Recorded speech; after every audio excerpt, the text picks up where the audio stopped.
The shirt was already ruined when Victoria Shaw saw it, torn clear through the shoulder seam with threads hanging like spider silk in the afternoon light streaming through her shop window. She glanced up from her sewing table at the man holding the garment, and her breath caught somewhere between her ribs and throat because cowboys came into her shop every week, but this one looked at her like she was water in the desert. "Can you fix it?"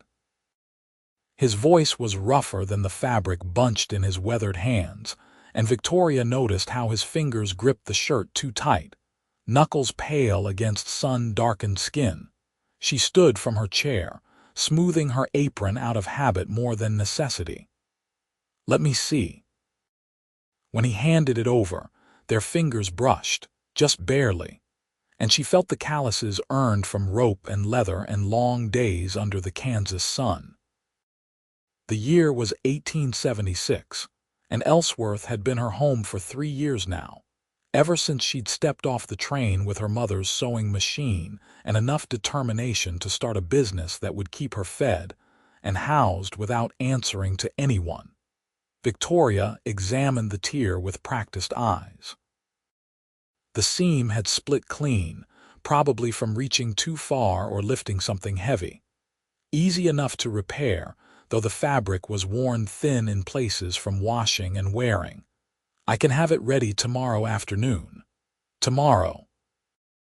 Something like disappointment crossed his face, there and gone so quick she might have imagined it.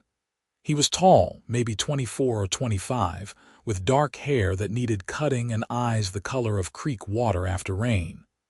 "Yes, madam, that would be fine." $2, she said, which was her standard rate for mending, and watched him count out the coins from a leather pouch at his belt. His hands were steady despite how nervous he seemed, shifting his weight from one boot to the other. "Name's Preston Banks," he said, though she hadn't asked. "I work at the Double R Ranch about 5 miles north, in case you need to know. For the shirt."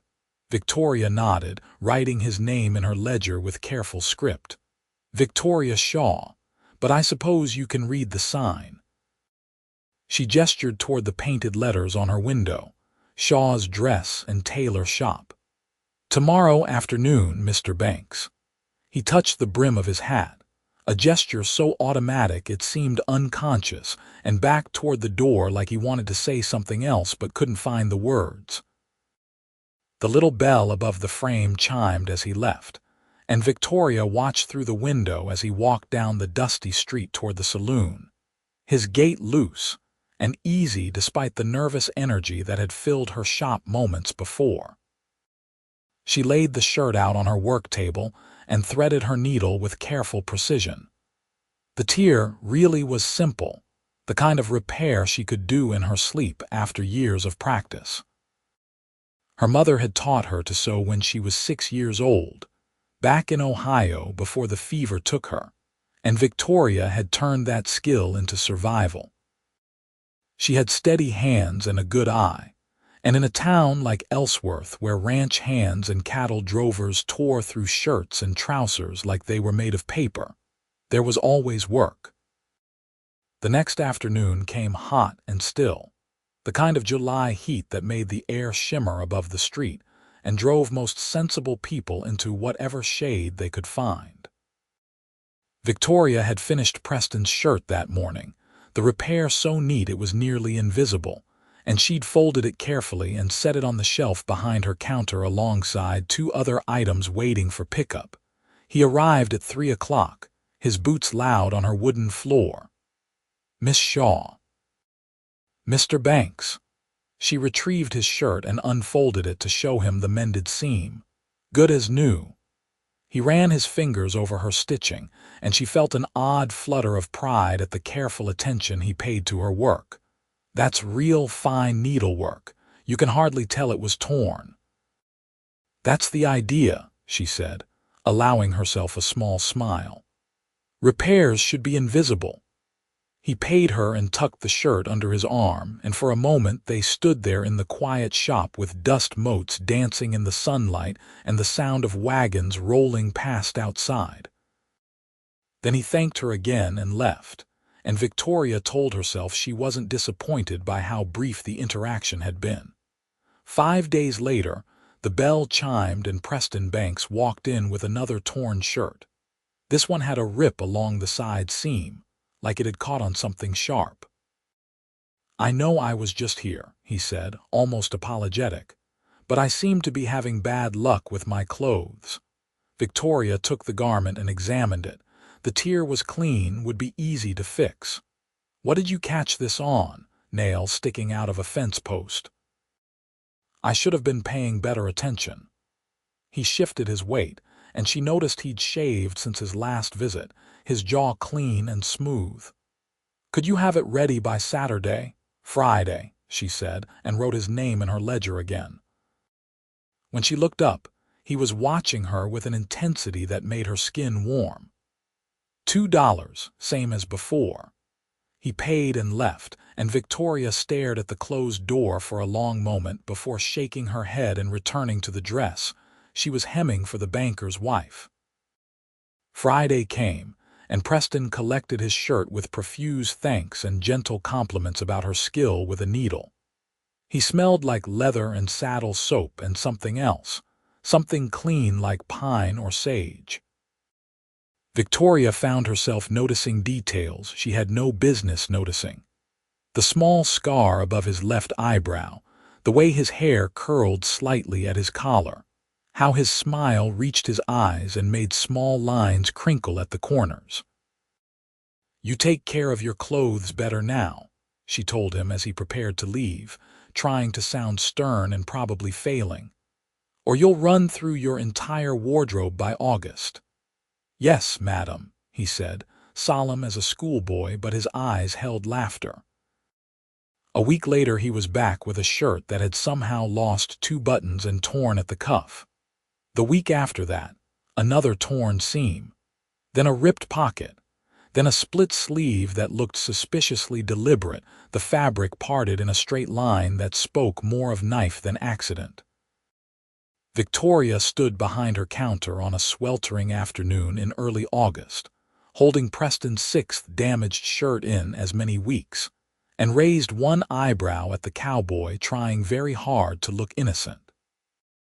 "Mr. Banks, either you are the most careless man in Kansas, or something else is going on here." Color rose in his tanned cheeks, and he had the grace to look embarrassed. "I might be a little careless," he said, not meeting her eyes. "This was cut." She held up the sleeve, showing him the too straight edge of the tear. "With a knife, unless I'm very much mistaken." The silence stretched between them, broken only by the ticking of the clock on her wall and the distant sound of someone shouting in the street.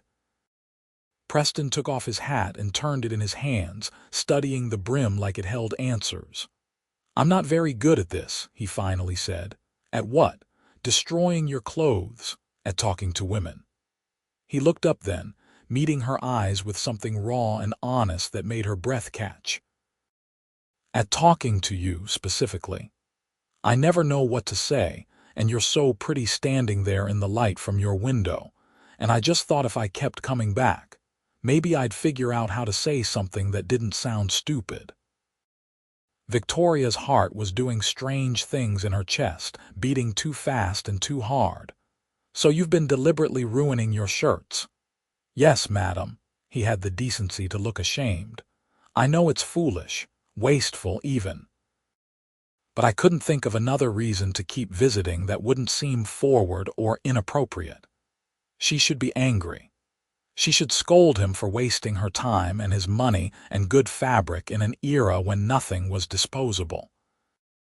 Instead, she found herself fighting a smile, warmth spreading through her chest like honey dissolving in hot tea. "Mr. Banks, you do realize you could simply come calling like a normal person, without destroying your wardrobe in the process, could I?" He stepped closer to the counter, his hand still worrying the brim of his hat. "I didn't want to presume. You're a businesswoman, established and independent. I'm just a ranch hand who smells like horses most of the time. Didn't seem right to bother you." "You've been bothering me every week with your mysteriously damaged clothing," she pointed out, but her voice had gone soft. "How is this different?" "I was paying you," he said simply. "It was a transaction. This way you weren't obligated to suffer my company if you didn't want to." Victoria set the shirt down on her counter and smoothed it flat with both hands, buying herself time to think.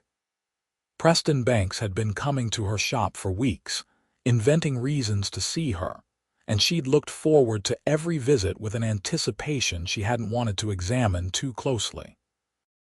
On the nights when she lay in bed in her small apartment above the shop, she thought about his smile and the way he said her name like it was something precious. "I didn't find your company suffering," she said quietly. "I wondered why you were so accident-prone, but I didn't mind seeing you." Hope flickered across his face like sunrise. "You didn't?" "No." She met his eyes, letting him see the truth in hers. "I didn't." He took a breath, seemed to steady himself. "Miss Shaw, Victoria, would you allow me to take you to dinner? Properly, I mean. Not as a business arrangement, but as a man who would very much like to spend time with a woman he admires." The butterflies in Victoria's stomach were doing wild things, but she kept her voice level. "I would like that, Mr. Banks." "Preston," he said. "Please call me Preston. Preston." She liked how it felt in her mouth, the solid syllables. "You can pick me up Sunday evening at 6. There's a restaurant by the hotel that's supposed to be decent." "Sunday at 6, he repeated like he was committing it to memory. His smile could have lit the whole shop. "I'll be here. And Victoria, I promise not to tear any more shirts." She laughed, surprising herself with how easily the sound came. "I appreciate that, though I admit the repeat business has been good for my profits." He grinned, settled his hat back on his head and headed for the door. Then he paused and turned back. "Should I still pay you to fix this one?" Victoria considered the ruined sleeve, then him. "Yes," she said firmly. "You damaged it on purpose. That's $2 and a lesson in not destroying perfectly good clothing." "Fair enough," he agreed, and counted out the coins with a smile that said he'd pay 10 times that just to keep talking to her. After he left, Victoria picked up the shirt and ran her fingers over the cut fabric. She should feel manipulated, perhaps, or annoyed at his deception. Instead, she felt lighter than she had in months, maybe years. A cowboy had been sabotaging his own wardrobe just to have an excuse to see her, and somehow that was the sweetest thing anyone had ever done. She spent Sunday afternoon choosing her outfit with more care than usual, settling on a deep blue dress with a neat collar and careful pleats that she'd made for herself over the winter. Her dark hair went up in a simple style, and she pinched her cheeks for color before realizing what she was doing and laughing at herself. She was 23 years old and acting like a girl going to her first dance. Preston arrived exactly at 6, wearing clothes she hadn't seen before, dark trousers and a clean white shirt and a vest that looked new. His hair was combed back and still damp, and he held his hat in his hands as he climbed the stairs to her apartment door. "You look beautiful," he said when she answered, and the sincerity in his voice made the careful preparation worthwhile. "You clean up well yourself," she replied, collecting her shawl even though the evening was warm. "Shall we?" The restaurant was small but respectable, with checkered tablecloths and candles in glass holders. Preston held her chair and ordered for both of them after consulting her preferences. And when the food came, beef and potatoes and green beans that actually had some flavor, they ate and talked in the easy way of people discovering they like each other more with every passing minute. He told her about growing up in Missouri, about losing his father to the war and his mother to grief a few years later, about drifting west because there was nothing left for him back home. "I've been at the Double R for 2 years now," he said, cutting his beef into neat pieces. "It's good work, honest work. The owner treats us fair and the land is prettier than you'd expect. Rolling hills and cottonwood trees down by the creek. Do you like it? Victoria asked. The work, I mean. Or are you just passing through like so many others? He considered the question seriously, taking a sip of water before answering. I like it more than I expected to. There's something satisfying about working with your hands, seeing immediate results from your effort. And I'm good with horses, which helps. The foreman says I have a way with the difficult ones. He smiled slightly. Maybe because I'm stubborn myself. Victoria told him about Ohio, about her mother teaching her to sew while her father worked at the mill. He didn't understand why she insisted I learn a trade, she said, tracing the rim of her water glass with one finger. He thought I'd just marry someone and that would be that. But she told me a woman should always have a skill she can rely on, something that's hers. After they both died in the fever epidemic of '72, I realized how right she'd been. I'm sorry, Preston said, and she could tell he meant it. That must have been terrible. It was. The old grief was distant now, a scar rather than an open wound. But I took her machine and what little money there was, and I came west because I'd heard there were opportunities in the cattle towns. Places where women could run businesses without quite as much gossip as back east. She smiled wryly. There's still plenty of gossip, mind you. But at least here I can make a living. You've built something to be proud of, Preston said. Everyone I've talked to says you're the best seamstress in 3 counties, that you're fair and fast and do beautiful work. You've been asking about me. Victoria felt pleasure at the thought, warm and bright. Maybe a little, he admitted. Before I started my campaign of shirt destruction, I wanted to make sure I wasn't bothering someone who had no interest in company. The lady who runs the boarding house told me you turned down at least 5 men who tried courting you, and I figured if I was going to be number 6, I'd better be memorable. Victoria laughed, drawing looks from other diners, but she didn't care. Well, you certainly achieved that. I've never had anyone sabotage their own clothing to get my attention. Did it work? He was grinning now, eyes bright in the candlelight. I'm here, aren't I? They lingered over coffee, neither wanting the evening to end, talking about books they'd read and places they'd like to see and small observations about life in Ellsworth. Preston had a dry sense of humor that caught her off guard, making her laugh with unexpected comments delivered in his serious way. Victoria found herself relaxing, letting down the careful guard she usually kept up around men, the protective wall that said she was a businesswoman first and a potential sweetheart distant second. When he walked her home through the warm August darkness, she was intensely aware of his presence beside her, the careful distance he maintained between them that was both respectful and somehow charged with possibility. The streets were quieter now, most of the Saturday night revelry concentrated in the saloons at the far end of town. I had a wonderful time, Victoria said when they reached her stairs. Thank you for dinner. Thank you for saying yes. He shifted his weight, and she recognized the nervousness from his first visit to her shop. Could I see you again? If you're willing, maybe next Sunday we could take a walk.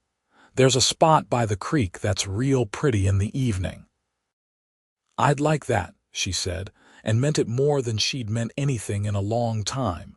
He reached out like he might take her hand, then seemed to think better of it, dropping his arm back to his side. Good night, Victoria. Good night, Preston. She watched him walk away down the street, his hands in his pockets and his hat tipped back on his head.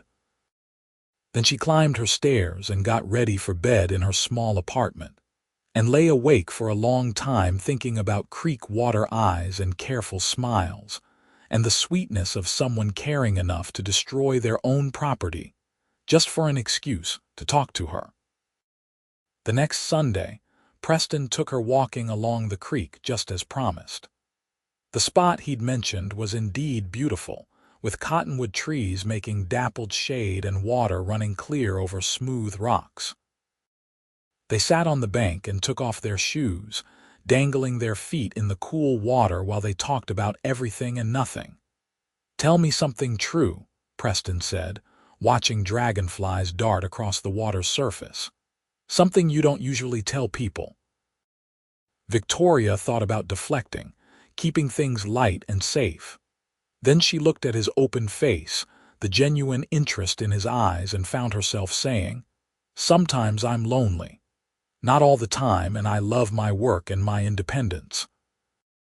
But sometimes I'll be sewing in my shop and I'll hear couples walk by outside, laughing together, and I wonder what it would be like to have that. Someone to share things with." He didn't rush to fill the silence, just nodded slowly. "I know what you mean.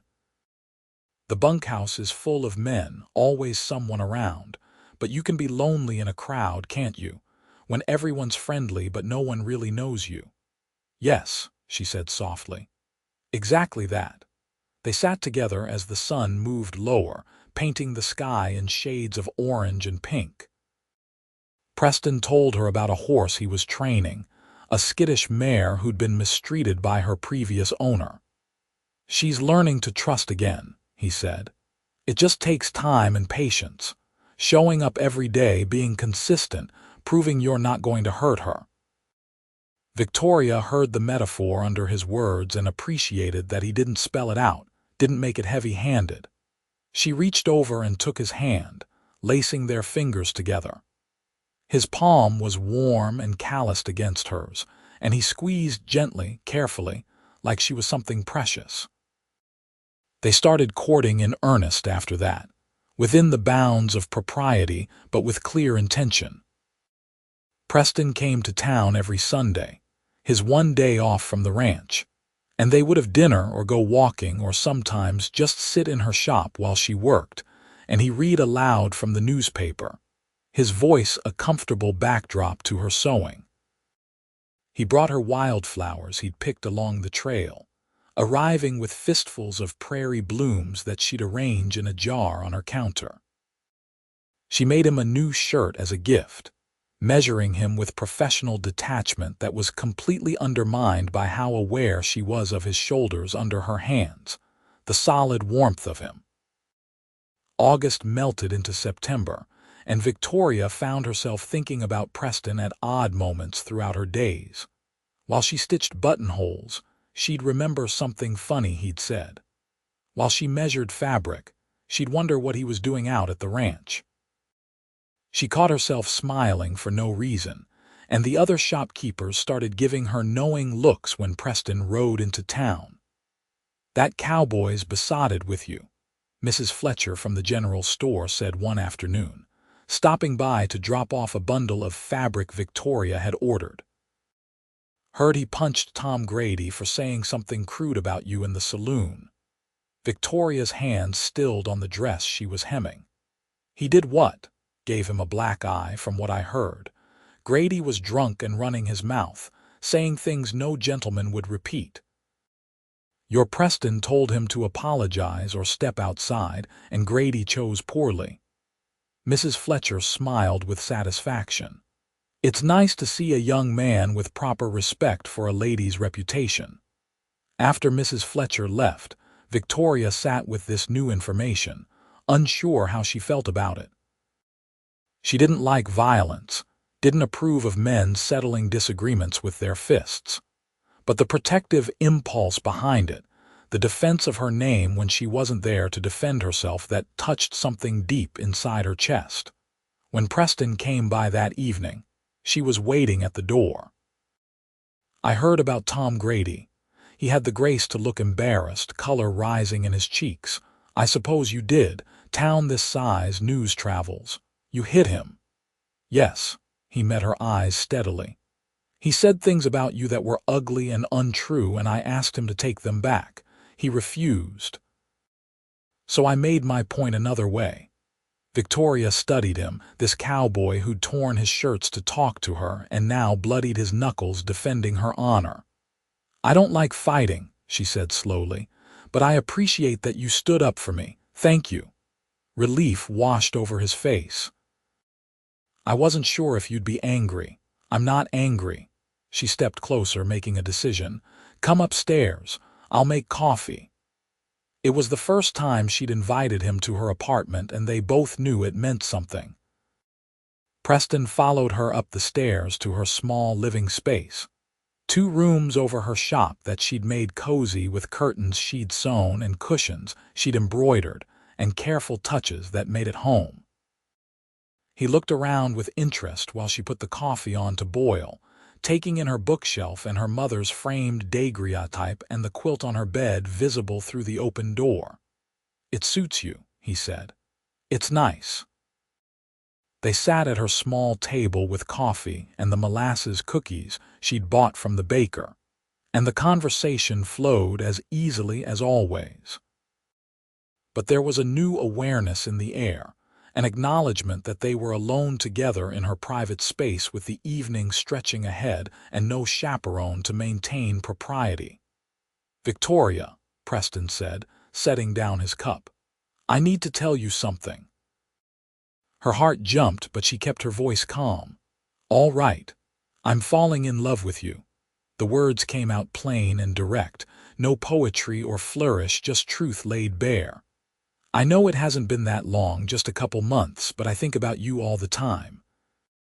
When I'm working, when I'm trying to sleep, when I'm doing anything at all, you're there in my mind, and I don't want that to stop." Victoria felt tears prick her eyes, unexpected and overwhelming. "Preston, you don't have to say anything back," he continued quickly. "I just needed you to know. Needed to be honest about what I'm feeling, because you deserve honesty." He reached across the table and took her hand. "You're smart and talented and funny and beautiful, and being with you makes everything better. That's all. That's what I wanted to say." She turned her hand over, gripping his fingers tight. "I'm falling in love with you too," she said, her voice shaking slightly. "It terrifies me, if I'm honest. I've built this life by myself, learned to rely on myself. The thought of needing someone again, of letting someone in that deep, it's scary." "I know," he said softly. "It scares me too, but I think the best things usually do." They sat there in the lamplight, holding hands across her table, and Victoria felt something shift inside her chest. Like a door she'd kept locked was finally opening, letting in air and light and possibility. She'd been alone for so long, safe in her independence but also isolated by it. And here was this cowboy with his honest eyes and patient heart, asking her to take a chance on something more. "Stay for dinner," she said. "I'll cook something. It won't be fancy, but it'll be better than bunkhouse food." Preston's smile was sunrise bright. "I'd like that very much." They fell into a pattern after that evening, a rhythm of courtship that felt both inevitable and chosen. Preston came to town twice a week now, working longer hours on other days to earn the extra time away from the ranch. They had dinner together, sometimes in restaurants, but increasingly in Victoria's apartment, where they could talk freely without worrying about gossip or prying eyes. She taught him to cook a few simple dishes, laughing at his clumsy attempts to chop vegetables with hands better suited to ropes and reins. He read to her while she sewed, his voice making even the most boring newspaper articles somehow interesting. October brought cooler weather and the first hints of autumn color. The cattle drives that had made Ellsworth boom over the summer were slowing down, giving Victoria slightly fewer repairs but more time for custom work. She was making a dress for a woman whose husband had struck silver in Colorado, all silk and lace that required her finest skills. Preston came by one afternoon when she was wrestling with a particularly difficult sleeve, trying to set it just right so the lace overlay would drape correctly. He watched from the chair she kept for customers, silent until she finally sat back with a frustrated sound. "What's wrong?" he asked. "This sleeve is making me want to throw the entire dress out the window," she said, rubbing her eyes. The angle isn't right, but I can't figure out why. He came over and looked at her work with careful attention, though she knew he understood sewing about as well as she understood breaking horses. Can I try something? You're going to fix my sewing problem. She couldn't keep the amusement from her voice. No, he said seriously. But I'm going to massage your shoulders, because you're tense and that's probably making it harder to think clearly. Before she could respond, his hand settled on her shoulders, warm and strong through the fabric of her dress. He began kneading the tight muscles, his thumbs working into the knots along her spine, and Victoria made an involuntary sound of relief. You hold all your tension here, Preston said, continuing his steady pressure. I do the same thing after a long day in the saddle. Everything gets tight. That feels amazing, she admitted, letting her head drop forward. Where did you learn to do this? Old ranch hand showed me. Said it was the secret to a long career working with horses, taking care of your body so it could keep working. His hands moved up to her neck, gentle but firm. You work too hard, Victoria. You're in this shop from dawn to dark most days. I have to. Bills don't pay themselves. I know, I just worry about you. She turned on her stool to face him, his hands falling away. You worry about me. Of course I do. He touched her cheek, barely a whisper of contact. You're important to me. The most important person, if I'm being honest. Victoria reached up and covered his hand with hers, pressing it more firmly against her face. Kiss me, she said softly. Preston's eyes darkened, but he didn't move. Are you sure? I'm sure. He leaned down slowly, giving her time to change her mind, and pressed his lips to hers in a kiss that was sweet and careful and full of restrained wanting. Victoria's eyes fluttered closed, her hands coming up to grip his shirt, and she kissed him back with all the feelings she'd been holding inside. It was her first kiss, though she'd never told him that, and it felt like falling and flying simultaneously. When they finally pulled apart, both breathing harder, Preston rested his forehead against hers. I've been wanting to do that for weeks. Why didn't you? Wanted you to be ready, wanted it to be right. He kissed her again, briefer this time. Was it right? Yes, she said, and pulled him down for another kiss that was less sweet and more hungry, showing him without words how very right it was. They were more careful after that, aware that passion was a match that could easily ignite if they weren't cautious. Preston never stayed in her apartment past dark, maintaining the proprieties even though they both wanted more. Victoria appreciated his restraint even as it frustrated her, because she knew he was protecting her reputation as much as his own honor. I want to marry you, he said one evening in late October. They were washing dishes together after dinner, domestic and comfortable. I know that's probably too fast, too soon, but I wanted you to know my intentions are serious. Victoria's hand stilled in the soapy water. That is fast. I know, and I'm not asking you to say yes right now. I just wanted you to know that's where this is heading for me. I want a future with you. A real one, not just courting. He took the plate she was holding and dried it carefully. When you're ready, if you ever are, I'll be here. She turned to face him, her hands dripping water on the floor. I want that too. The future, I mean. But I need time to think about what it would look like. I've worked so hard to build my business to be independent. Marriage would change things. It doesn't have to change everything, Preston said. Your shop is yours. I'd never ask you to give that up. We'd figure out how to make it work. How? You live at the ranch. I live here. My business is here. I've been saving money, he said. Not a lot, but some. And I've been thinking maybe it's time to look for land of my own, start building something that's mine. Nothing big, just a small place where I could run a few horses, maybe do some breaking and training. That's skilled work, Victoria. I could make decent money at it. He set the dried plate on the shelf. We could build a house with space for your sewing. You could keep working, keep the shop if you wanted, or run your business from home. Whatever you preferred. Victoria looked at him, this cowboy who'd thought through the practical details of a shared future, who understood her need for independence and was trying to find ways to honor it. You do that. Leave the ranch, start over just to be with me? In a heartbeat, he said simply. You're worth more than a steady job and a bunk in someone else's bunkhouse. You're worth building a life around. She kissed him then, standing there in her small kitchen with her hands still soapy and her heart so full it hurt. Ask me again at Christmas, she whispered against his mouth. Let me have time to think, to plan. But ask me again, Preston. Christmas, he agreed, and held her close while the last light faded from the window. The weeks that followed were strange and wonderful, full of planning and dreaming and careful consideration. Victoria worked her needle and thought about what she wanted, really wanted from her life. She'd been independent for 3 years, and it had been good.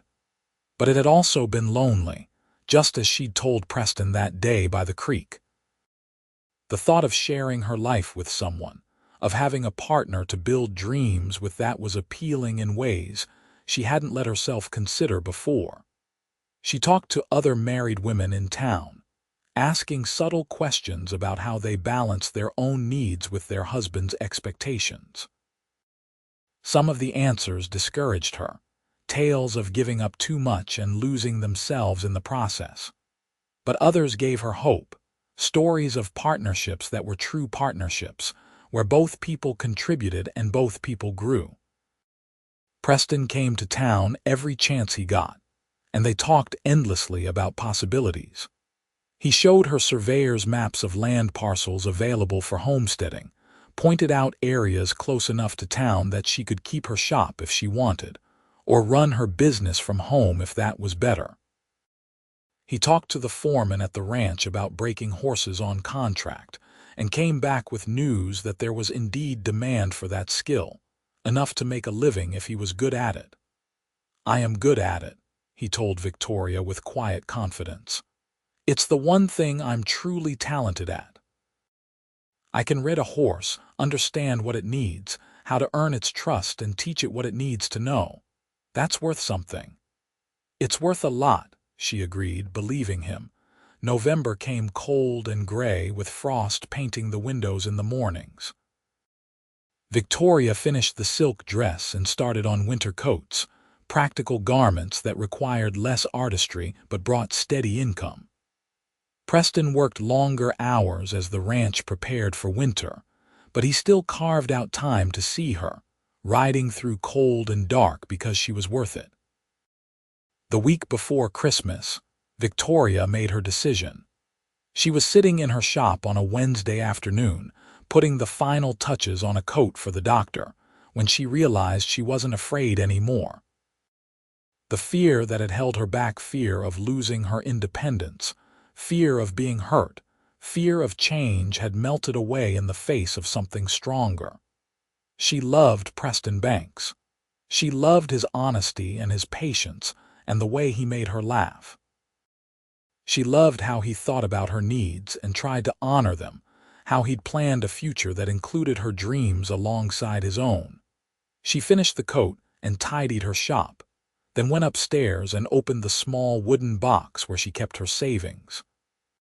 3 years of careful work had accumulated more than she'd realized, enough to be a real contribution to building a life.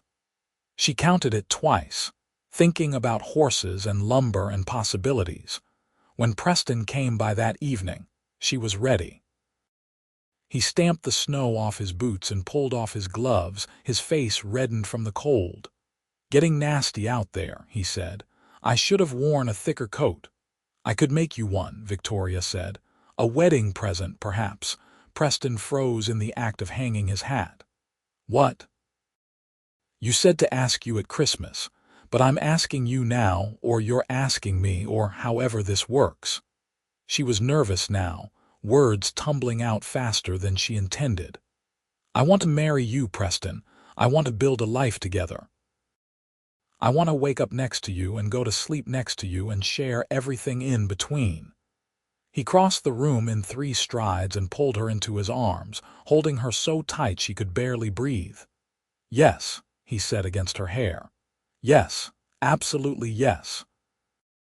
She laughed, giddy with relief and joy. "I have money saved. Not a fortune, but enough to help buy land to build a house. We can do this together as partners." "Together," he agreed and kissed her with a fervor that made her knees weak. They told people the next day, and the news spread through Ellsworth like wildfire.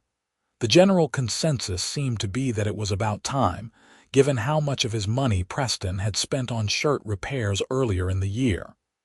Mrs. Fletcher from the general store told anyone who would listen that she'd seen it coming from the start, conveniently forgetting that she'd also predicted Victoria would never marry anyone. They were wed in the small church on a cold January morning in 1877, with half the town in attendance despite the snow. Victoria wore a dress she'd made herself, simple but beautiful, cream-colored wool with lace at the collar and cuffs. Preston wore a new suit, the first one he'd ever owned, and when he took her hands and made his vows, his voice was steady and sure. "I promise to love you and honor you and stand by you," he said, holding her gaze. "I promise to respect your work and your independence, and to build a life we both want. I promise to be your partner in everything, for as long as we both live." Victoria's own vows were equally heartfelt, and when the minister pronounced them husband and wife, Preston's kiss was gentle and reverent, a promise of all the kisses to come. They spent their wedding night in her apartment, too cold and snowy to travel to the small hotel room Preston had reserved. It didn't matter. They had each other, and the warmth they created together was better than any fire. In the morning, Victoria woke wrapped in her husband's arms, and the word felt strange and right simultaneously. Husband. She was someone's wife now, but she was still herself, still Victoria Shaw, who could sew a perfect seam and run a business and make her own decisions.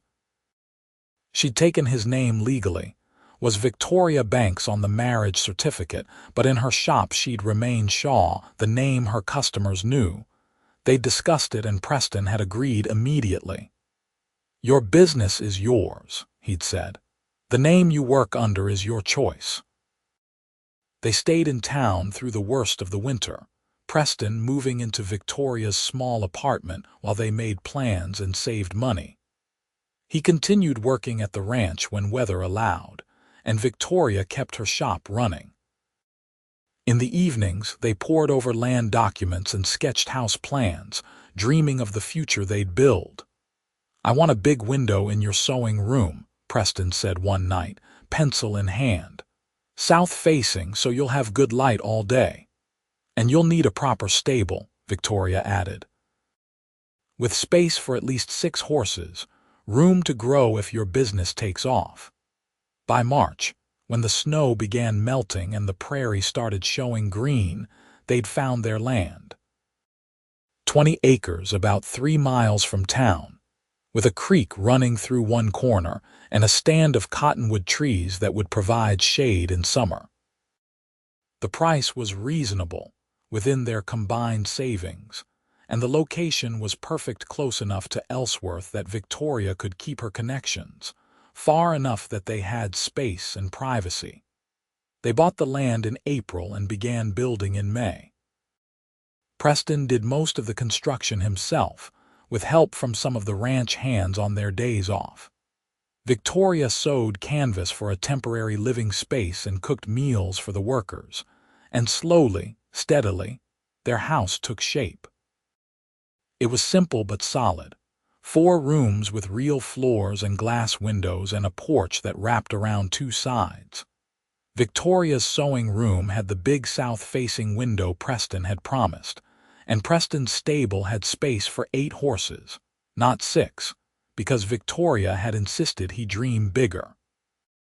They moved in during August, exactly 1 year after Preston had first walked into her shop with a deliberately torn shirt. Victoria stood in the middle of her new sewing room, with her mother's machine in place by the window and shelves waiting to be filled with fabric and supplies, and felt a sense of rightness that went bone deep. "What do you think?" Preston asked from the doorway, watching her with those creek-water eyes.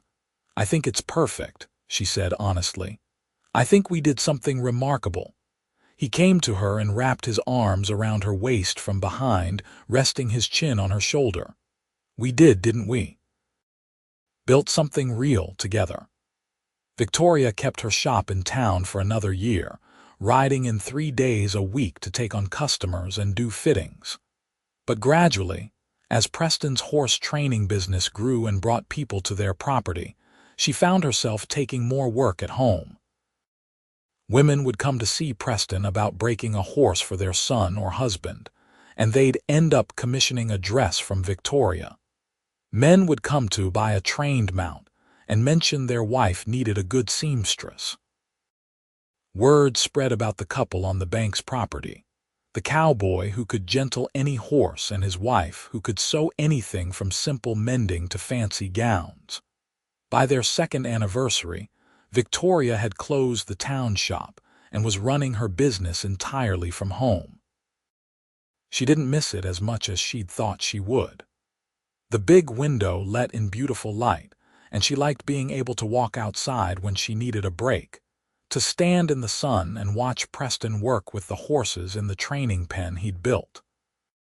He was beautiful to watch, patient and focused, moving with an economy of motion that came from true understanding. He never used force, never got angry, just kept showing up and being consistent until even the most damaged horse learned to trust him. Victoria saw the parallel to how he'd courted her, tearing shirts until she noticed him, then showing up with steady devotion until she'd learned to trust him with her heart. They talked about children sometimes, late at night when they were wrapped together in the bed Preston had built with his own hands. Victoria wanted them eventually, but she was also aware that pregnancy would slow her work, and she wanted to build her business a bit more first. Preston agreed, in no rush, content with just the two of them for now. "Whenever you're ready," he'd say. "We have time." That time came in the spring of 1879 when Victoria realized her monthly courses had stopped and her breasts were tender, and she was suddenly exhausted by mid-afternoon. The doctor confirmed what she already knew. She was expecting, due sometime in late October or early November. Preston's joy was immediate and uncomplicated. He picked her up and spun her around their kitchen, laughing like a boy, then set her down carefully as if she might break. "We're going to have a baby," he kept saying, wonder in his voice. "An actual baby." "That's generally how it works," Victoria said, but she was laughing too, caught up in his delight. The pregnancy was relatively easy, all things considered. She was sick in the mornings for a few weeks, but it passed. Her energy returned by the second trimester, and she kept sewing almost until the end, though she had to adjust her work table as her belly grew and made it harder to reach. Preston was simultaneously attentive and hovering, wanting to help but not sure how, eventually settling on doing extra housework and cooking dinner most nights so she could rest. Their son was born on November 3rd, after a labor that was long but not complicated. Preston paced outside with the doctor, and when he finally heard the baby's cry, he burst into the room without asking permission. Victoria, exhausted and sweaty and more beautiful than he'd ever seen her, held out their son for him to take. "Meet your father," she said softly. Preston took the tiny bundle, so small and red and perfect, and felt something in his chest expand until he thought it might burst. "Hello," he whispered. "Hello, little one." They named him Peter after Preston's father, and he was a good baby, easy-tempered and quick to smile. Victoria sewed while he napped, and Preston would come in from the stable to find them both asleep. his wife and son curled together on the settee. Those moments made him stop and just look, grateful in a way that went beyond words. Life settled into a new rhythm, busier and louder, and somehow even better than before. Peter grew from infant to toddler, his first steps taken between his mother's sewing table and his father's chair. He learned to talk in full sentences before he was 2, already showing signs of his mother's intelligence. Preston taught him about horses as soon as he could walk, letting him touch the gentle mares and laugh at their soft noses. Victoria's business continued to thrive, though she was more selective now about what work she took on. She focused on custom pieces that paid well and interested her, turning down simple mending unless it was for friends. Preston's reputation as a horse trainer had spread beyond Ellsworth, and men came from as far as Dodge City and Abilene to buy his horses or pay him to train theirs. They were successful in the way that mattered most to them. Not wealthy but comfortable. Not famous but respected. Not perfect but happy. Peter was 3 when Victoria realized she was pregnant again, and 5 when his sister Emma was born in the summer of 1884. Emma was different from her brother, fussier and more demanding, but with a fierce streak of independence that reminded Preston of his wife. She'd barely learned to walk before she was trying to climb everything, scaling the porch railing and giving Victoria heart palpitations. "She's going to be trouble," Preston said with evident pride, watching his daughter attempt to climb onto a horse that was thankfully patient. "She's going to be amazing," Victoria corrected, and they were both right. The years rolled on in the way years do, each one bringing its own joys and challenges. Peter grew tall and thoughtful, preferring books to horses, though he learned to ride competently enough. Emma grew wild and brave, riding before she was 6 and helping Preston in the stable as soon as she was big enough to reach the stall doors. Victoria sewed and managed the household and loved her chaotic, beautiful life. Preston's hair started showing gray at his temples when he was in his mid-30s, and Victoria found she liked it, the distinguished silver that made him look mature and settled. Her own hair stayed dark longer, finally showing a few silver threads when Emma was 10. They aged together gracefully, comfortable in their own skins and each other's company. There were hard times, of course. A drought in '86 that killed their kitchen garden and made water scarce. A winter in '88 that was so brutal they lost 2 horses to the cold despite their best efforts. The year, Emma fell from a horse and broke her arm, and Victoria discovered what true fear felt like, holding her screaming daughter while the doctor set the bone. But the good times far outnumbered the bad. Christmas mornings with the children diving into presents Victoria had sewn and toys Preston had carved. Summer evenings on the porch, watching fireflies while Peter read aloud from whatever book currently had his attention. Emma's first successful horse training at age 13, when she gentled a skittish gelding using everything her father had taught her. Peter's graduation from the school in town at 16, his decision to pursue teaching rather than ranching, and their pride in him for following his own path. Victoria was 42 when Peter married a quiet girl named Sarah from Topeka, and 44 when they made her a grandmother for the first time. Holding her grandson, a red-faced baby who already had Peter's serious expression, she thought about her own mother and wished she could have known this feeling, this continuation of love across generations. Emma showed no interest in marriage, focused instead on becoming the best horse trainer in Kansas. She worked alongside Preston, learning everything he knew and adding her own innovations. By the time she was 20, men were coming specifically to work with her, having heard about the young woman who could train horses as well as any man and better than most. Preston was 50 when his back started giving him trouble, years of physical labor finally catching up. Victoria watched him move more carefully, saw him wince when he thought she wasn't looking, and convinced him to let Emma take over more of the heavy work. He protested at first, stubborn and proud, but eventually accepted that age changes what bodies can do.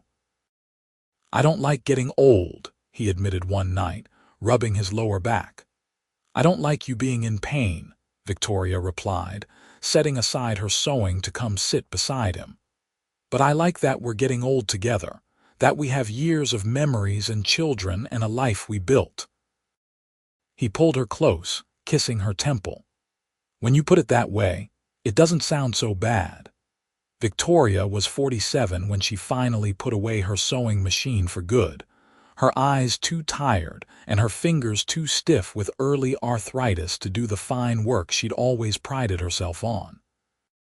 It was harder than she expected, saying goodbye to the skill that had defined her for so long. But Preston held her while she cried and reminded her that she'd built something lasting, not just a business, but a reputation, a body of work that existed in all the dresses and shirts and coats she'd made over the decades. "You clothed half of Kansas," he told her. "That's not nothing. That's remarkable." They spent their later years in comfortable routine, helping with grandchildren and managing the property and enjoying the peace of a life well lived. Peter and Sarah had 3 children eventually, giving them a houseful of grandchildren to spoil. Emma stayed unmarried but happy, devoted to her horses and her freedom, and they respected her choice even as the town gossiped. Preston was 62 when his heart started giving him trouble, the doctor warning him to take it easy, avoid stress, rest more. He tried, but it wasn't in his nature to sit idle.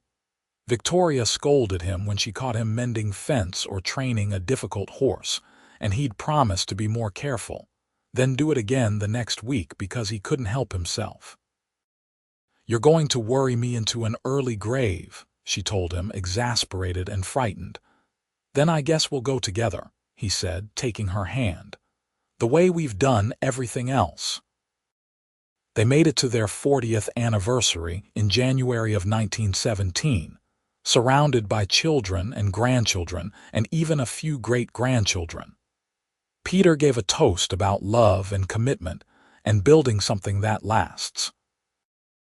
Emma gave a more irreverent speech about her father's terrible idea to tear shirts on purpose, making everyone laugh, including Preston, who'd never lived that story down.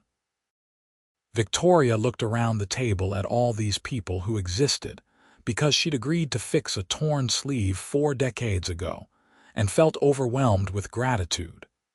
This life, these people, this love, it had all come from saying yes when it would have been easier to say no. From taking a risk on a cowboy with patient eyes and a gentle heart. Preston caught her looking and winked, and she fell in love with him all over again, the way she had 1,000 times over the years. Love wasn't just the big moments, she'd learned. It was the daily choice to stay, to show up, to keep trying. It was fixing torn shirts and massaging sore shoulders and holding hands across a table. It was building a life together, one day at a time, until suddenly you'd built 40 years and they still weren't enough. Preston died in his sleep on a warm June night in 1919, his heart finally giving out peacefully, with Victoria beside him the way she'd been for 42 years. She woke to find him gone, and the grief was enormous, a wave that threatened to drown her. But she was strong, had always been strong, and she let her children and grandchildren hold her up while she learned to exist in a world without him. She lived another 8 years, keeping the property going with Emma's help, watching great-grandchildren grow, sewing small, simple things when her hands allowed it. She told stories about Preston to anyone who'd listen, how he'd torn his shirts on purpose, how he'd defended her honor and planned their future, and loved her with steady devotion for more than 4 decades. Victoria died in February of 1927, in her sleep like Preston, in the house they'd built together. She was 73 years old, and she died knowing she'd lived a life of purpose and love and meaning. Her last conscious thought was of Preston waiting for her, probably with a torn shirt and a sheepish smile, ready to start their next adventure. Emma took over the property and continued training horses well into her 60s, never marrying but never lonely, surrounded by family and animals and the legacy her parents had built. Peter continued teaching, passing on knowledge to new generations, and told his students about his mother who'd been a businesswoman before it was common, and his father who'd understood that love meant respecting your partner's dreams. The house stood for decades more, weathering storms and seasons, a testament to what two people could build when they chose each other and kept choosing each other, day after day, year after year. The story of the cowboy who tore his shirts to talk to a dressmaker became legend in Ellsworth, told and retold until it took on mythic qualities. But those who'd known Preston and Victoria knew the real story was even better than the legend, not just a cute beginning, but a lifetime of partnership and devotion, and building something beautiful together. In the end, that's what love is. Not just the spark that starts the fire, but the steady burning that keeps you warm through decades of winters. Not just the dramatic gestures, but the daily choice to stay, to care, to honor each other's humanity and dreams. Preston and Victoria understood that, and they lived it every day of their 42 years together, creating a legacy that went far beyond themselves, children and grandchildren and great-grandchildren who carried forward their love and their example, proving that sometimes the best things in life really do start with a torn shirt and the courage to keep showing up until you get it right.